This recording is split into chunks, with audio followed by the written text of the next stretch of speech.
જય શ્રી કૃષ્ણ મિત્રો, ચાલો આજે આપણે ભરેલા મરચાં બનાવીએ। એની માટે આપણે એક પેનમાં ચણાનો લોટ લઈ લઈશું।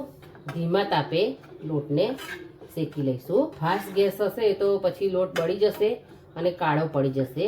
આ મરચાં ભરીને તમે શીતળા સાતમના દિવસે ઠંડુ ખાવાનું હોય એ આપણે મરચાંને ખાઈ શકીએ છીએ। આપણો લોટ સરસ શેકાઈ ગયો છે, એનો કલર પણ ચેન્જ થઈ ગયો છે। 2 થી 3 મિનિટમાં જ આપણો લોટ શેકાઈ જાય છે। હવે આપણે ગેસની ફ્લેમ ઓફ કરી દઈશું। લોટને પ્લેટમાં લઈ અને ઠંડો થવા દઈશું। આવા લીલા મરચાં મેં ધોઈ અને લઈ લીધા છે।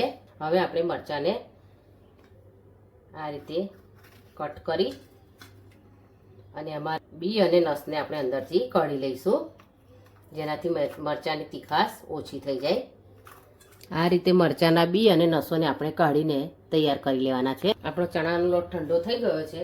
હવે આપણે મસાલા કરી લઈશું। ટેસ્ટ મુજબ મીઠું ઉમેરીશું, 1 ચમચી લાલ મરચું પાવડર, અડધી ચમચી હળદર પાવડર, અડધી ચમચી ગરમ મસાલો, 2 ચમચી ધાણા જીરું, અડધી ચમચી ખાંડ, અડધી ચમચી હાથેથી મસળી અને અજમો ઉમેરીશું, લીંબુનો રસ ઉમેરીશું। આપણો લોટ બાંડ થાય એટલું આપણે તેલ ઉમેરીશું, લીલા ધાણા ઉમેરીશું, બધું બરાબર મિક્સ કરી લઈશું। સરસ રીતે બાઇન્ડ થાય એવું આપણે બરાબર મિક્સ કરી લેવાનું છે। તમને મારા ભરેલા મરચાં બનાવવાની રીત ગમે તો તમે કોમેન્ટ જરૂર કરજો। કોમેન્ટ કરશો તો મને ખૂબ ગમશે અને કોમેન્ટમાં જય શ્રી રામ જરૂર લખો। અને તમે કયા શહેર અને ગામમાંથી જુઓ છો એ પણ મને કોમેન્ટ કરીને જરૂર જણાવજો। તમારે બીજી કોઈ વાનગી શીખવી હોય તો તમે મને કોમેન્ટમાં લખીને જરૂર જણાવજો, હું એને બનાવવાનો જરૂર ટ્રાય કરીશ। હજી આપણે થોડું તેલ ઉમેરીશું। આપણો લોટ સરસ બાઇન્ડ થાય એ પ્રમાણે આપણે તેલ ઉમેરવાનું છે। આ સ્ટેજ પર મિશ્રણને તમારે ટેસ્ટ કરી લેવાનું છે। મસાલો સરસ તૈયાર થઈ ગયો છે। જો હવે આપણે મરચાંમાં ભરી લઈશું મસાલાને। આ રીતે પ્રેસ કરી સરસ અને મરચાં અંદરથી ભરી લેવાના છે।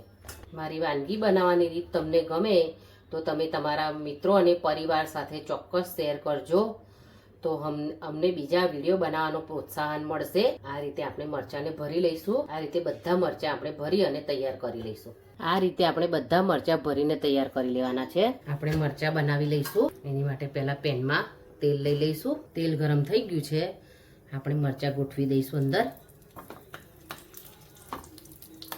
લઈએ એક બાજુથી મરચાં થઈ ગયા છે કે નહીં, જો જોઈ શકો છો, જો કેવા સરસ થઈ ગયા છે।